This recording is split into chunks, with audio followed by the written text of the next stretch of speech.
तीसरी रोटी। बनवारी लाल अपनी पत्नी के स्वर्गवास के बाद उदास रहने लगे थे। दोस्त उन्हें बहलाने की कोशिश करते तो बनवारी लाल हमेशा एक ही बात कहते थे कि भगवान ने मेरे नसीब में तीसरी रोटी लिख दी है। बस अब चौथी रोटी की नौबत ना आए तो ही बेहतर है।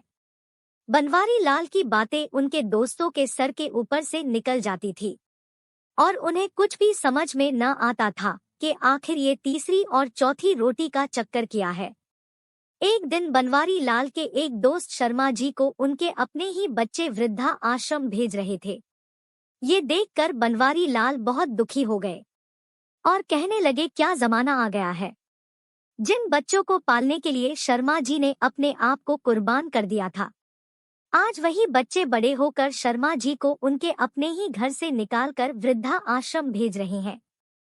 इसीलिए मैं हमेशा कहता हूँ कि भगवान कभी चौथी रोटी की नौबत न लाए। ये सुनकर बनवारी लाल के एक दोस्त कहने लगे कि ये तीसरी और चौथी रोटी का मतलब क्या है? क्या बहू आपको सिर्फ 3 ही रोटी देती है?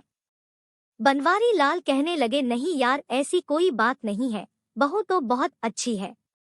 लेकिन आप लोग हमेशा मुझसे पूछते थे कि मैं भगवान से तीसरी रोटी क्यों मांगता हूँ। आज बता ही देता हूँ। असल में रोटी 4 प्रकार की होती है। पहली रोटी होती है माँ के हाथ की, जो सबसे स्वादिष्ट, माँ की ममता और प्यार से भरी हुई होती है, जिससे पेट तो भर जाता है पर मन कभी नहीं भरता है। लेकिन शादी के बाद माँ की रोटी कम ही मिलती है।